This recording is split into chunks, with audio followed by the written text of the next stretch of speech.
कैसे हम किसी को कहेंगे कि भाई जीवित जीव है, इसमें जीव है, जीवधारियों का लक्षण, ठीक है, सजीव के लक्षण। तो इसी जीवधारियों के लक्षण में सजीव के लक्षण पढ़ लेते हैं, ठीक है। पहला लक्षण क्या होता है कि वृद्धि। जीवधारियों में पहला लक्षण क्या होगा? वृद्धि, यानी ग्रोथ। क्या होगा? जीवधारियों के लक्षण में पहला लक्षण क्या होगा? ग्रोथ, वृद्धि। तो आप लोग देखते हैं कि वृद्धि का मतलब, जैसे हम एक हैं, आकार में बढ़ना और संख्या में बढ़ना, ठीक है। जैसे पेड़ पौधे को क्या देखते हैं? छोटे से बड़ा होता है कि नहीं?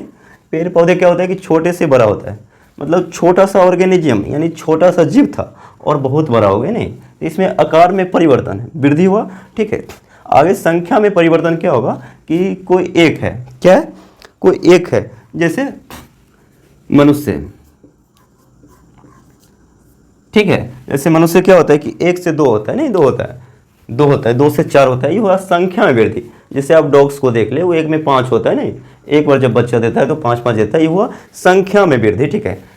जैसे भार में भी बढ़ना, ठीक है। जैसे और पेड़ पौधा में देखते हैं कि हम लोग छोटा सा बीज मान लेते हैं कि छोटा सा बीज हम लोग बोते हैं, तो क्या होता है कि धीरे धीरे धीरे धीरे धीरे धीरे धीरे धीरे क्या होता है कि आकार में वृद्धि करते हैं, नहीं?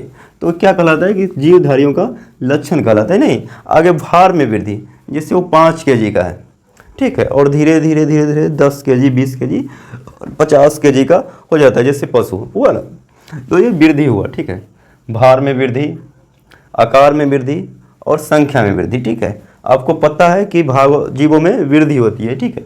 पेड़ पौधा में आकार में वृद्धि होता है, मानव और जानवर संख्या में वृद्धि होता है, ठीक है। तो सजीव में वृद्धि होता है, ये तो कन्फर्म हो गया, पूरी कन्फर्म हो गया, ठीक है। सजीव में क्या होता है? वृद्धि होता है। लेकिन क्या हम लोग जानते हैं कि क्या निर्जीव में भी वृद्धि हो सकता है? आपके मन में ये सवाल आएगा कि सर निर्जीव में वृद्धि होगा, तो आप तो कहिएगा सर नहीं होता है, कैसे वृद्धि होगा? देखिए व्हाइट बोर्ड है, जैसा है सेम आकार का वैसा ही रहेगा, वृद्धि तो होगा नहीं, ठीक है। लेकिन कुछ निर्जीव वस्तु होते हैं जो वृद्धि करते हैं, ठीक है। या जैसे वृद्धि का मतलब हमने आपको क्या बताया कि संख्या में बढ़ना या आकार में बढ़ना या भार में बढ़ना। तो कुछ निर्जीव ऐसे भी हैं जो मतलब वृद्धि होते हैं या दर्शाते हैं, नहीं मतलब दर्शाते हैं। जैसे आप लोग रेत देखें, ठीक है, बालू, पर्वत, ठीक है, ये सब क्या निर्जीव वस्तु है, लेकिन ये सब अपनी धूल कण ये सब उड़ के क्या होता है कि वृद्धि दर्शाते हैं। तो कोई सवाल ये भी पूछ सकता है कि भाई रेत में वृद्धि होता है तो सजीव होगा या निर्जीव? तो आप लोग निर्जीव बोलिएगा, चूँकि पर्वत का आकार ही बढ़ता है, नहीं? जैसे कोई गड्ढा देखते हैं आप, तो उसमें धीरे धीरे क्या होता है कि मिट्टी भर के वृद्धि हो जाता है। वृद्धि का पैमाना के मतलब या तो आकार में बढ़े या संख्या में बढ़े या भार में बढ़े, हमने बताया है वृद्धि का मतलब। तो क्या आकार में बढ़ रहा है रेत, बढ़ रहा है कि नहीं? और भार में तो बढ़ेगा निश्चित रूप से, जैसे ही जमा होगा टीला होगा तो भार में तो बढ़ा। तो निर्जीव में भी कुछ ऐसे अपवाद में है जिसमें क्या होता है कि वृद्धि होता है, अपवाद में है, ठीक है। रेत, जैसे रेत है, हवा चली वाइंड, उसमें क्या है कि बढ़ेगा कि नहीं? अब जैसे कुछ निर्जीव वस्तु है, संख्या में बढ़ सकता है।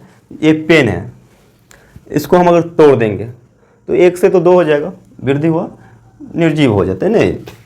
यहाँ पर कहने का मतलब हुआ कि जीवधारियों के लक्षण में वृद्धि, ग्रोथ, यानी ग्रोथ दोनों का लक्षण हो सकता है, नहीं? क्योंकि वृद्धि क्या होता है कि सजीव का लक्षण है और निर्जीवों का लक्षण भी है। हमको क्या करना है? विशिष्ट लक्षण ढूंढना है, नहीं? मतलब विशिष्ट लक्षण कहने का मतलब कि जो ये साबित कर दे कि ये सजीव है, क्लियर है? जो केवल सजीव में पाया जाए कि भाई ये विशिष्ट लक्षण है, इसके कारण ये निर्जीव से अलग बनता है, ठीक है। तो विशिष्ट लक्षण,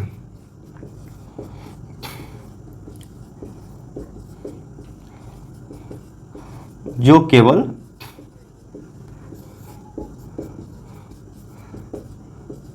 सजीवों में पाए जाते हैं, केवल और केवल सजीवों में पाया जाता है, उसे विशिष्ट लक्षण कहेंगे। चूँकि ठीक है, क्या ये विशिष्ट लक्षण होगा? नहीं होगा, बिल्कुल नहीं होगा, क्योंकि रेत में आकार में बढ़ता है, ठीक है, और सजीवों में बढ़ता है। क्योंकि देखिए वृद्धि क्या है, सजीवों का लक्षण है लेकिन विशिष्ट लक्षण नहीं हो सकता, ठीक है, क्योंकि ये दोनों का कॉमन है, ठीक है, चूँकि ये सजीव और निर्जीव दोनों में पाया जा रहा है, ठीक है, इसलिए सजीव और निर्जीव का विशिष्ट लक्षण नहीं हो सकता है, ठीक है। तो वृद्धि सजीवों में लक्षण पाया जाता है, हम लोग लिखेंगे आकार में वृद्धि, संख्या में वृद्धि और भार में वृद्धि, ठीक है। तो इसमें हम लोग क्या लिख देंगे कि जीव के संख्या में, आकार में और भार में वृद्धि, ठीक है। जैसे बहुकोशिकीय जीव, ठीक है। तो हम लोग क्या है कि स्पर्म देखते हैं, मतलब छोटा सा कोशिका से हम लोग क्या करते हैं, कोशिका विभाजन से होते होते हम लोग सेल से बनते हैं, नहीं बनते हैं। जैसे एक कोशिका टूट के 2 कोशिका बनता है, फिर 2 कोशिका टूट के 4 सेल्स बनते हैं, इसी को हम लोग बोलते हैं कोशिका विभाजन, ठीक है। और हमारे शरीर की कोशिका क्या होती रहती है, विभाजित। जैसे ही विभाजन अनियंत्रित होती है तो यही कैंसर का रूप ले लेते हैं, ठीक है।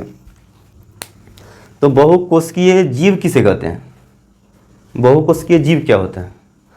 तो वह जीव जो एक से अधिक कोशिका से मिलकर बना हो, हजारों, लाखों, करोड़ों, लेकिन अनेक कोशिका से, बहु मतलब बहुत, अरबों, खरबों, करोड़ों, ठीक है।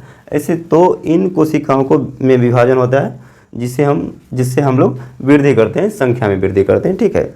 हम छोटे से बड़े कैसे होते हैं? सेल डिवीजन से, ठीक है, सेल डिवीजन से, ठीक है। हम छोटे से बड़े क्या होता है? सेल डिवीजन से। जैसे हम लोग खाना खाते हैं, भोजन खाते हैं, ठीक है, प्रोटीन लेते हैं, वसा लेते हैं, ठीक है। तो कोशिका सेल्स विभाजन होता है, संख्या बढ़ेगी, सेल्स विभाजन होगा, और जैसे ही सेल्स विभाजन होगा हम लोग आकार बढ़ता रहेगा और हम अपने निश्चित रूप आकार का लेते हैं और ग्रोथ होते हैं, ठीक है। तो बहुकोशिकीय जीवों का वृद्धि किसके द्वारा होता है? तो कोशिका विभाजन के द्वारा। किसके द्वारा होता है? सेल डिवीजन के द्वारा। किसके द्वारा होता है? Cell division. और पौधों में वृद्धि क्या कैसा होता है? जैसे पौधे में जीवन पर्यंत होती है, यानी जब तक जीवन है पौधा के तब तक ये वृद्धि होगा, ठीक है। लेकिन पौधे में यह वृद्धि जीवन पर्यंत होती है, यानी जब तक जीवन रहेगा पौधा का जब तक वृद्धि होगा। लेकिन प्राणी में यह वृद्धि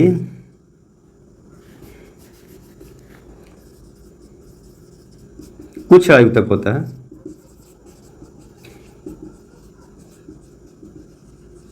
ठीक है। एक निश्चित आयु तक कोशिका डिवीजन होता है और कुछ विशिष्ट स्थानों पर कोशिका डिवीजन, सेल डिवीजन चालू रहता है। जैसे हमारा शरीर का कोई पार्ट कट जाए तो उसमें क्या होता है? सेल डिवीजन होने लगता है। सेल डिवीजन होने लगता है जिसके कारण कटा उटा जो कोशिका नष्ट होता है, विभाजित होकर पुनः कोशिका निर्माण करके और घाव या कटा उटा भर देता है। कोशिका विभाजन होता है कुछ ही हद तक होता है, ठीक है, वृद्धि के लिए नहीं होता, ठीक है। तो वृद्धि कुछ आयु तक ही होता है, ठीक है। जैसे अब देखिए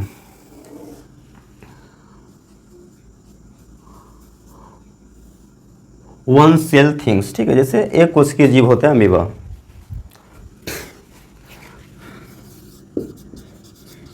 अमीबा, पैरामीशियम, यूग्लिना, ये सब एक कोशिकीय जीव होता है। लेकिन क्या होता है? ये भी सेल डिवीजन के द्वारा अपनी संख्या में वृद्धि करता है, ठीक है। ये सब सजीवों का लक्षण हुआ, ठीक है। आगे निर्जीव का लक्षण।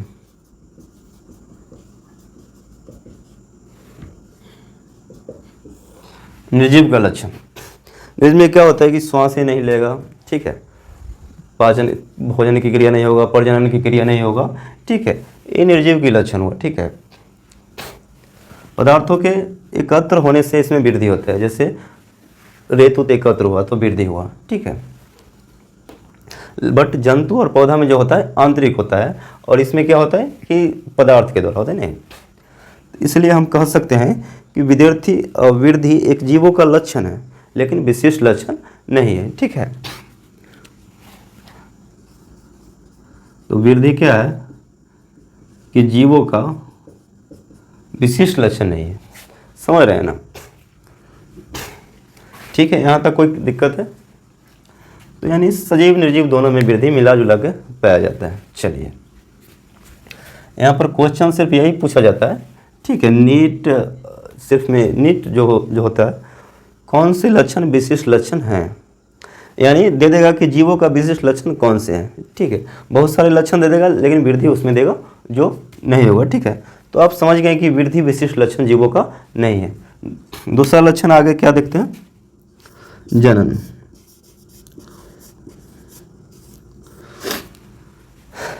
इसको हम लोग क्या बोलते हैं, रिप्रोडक्शन।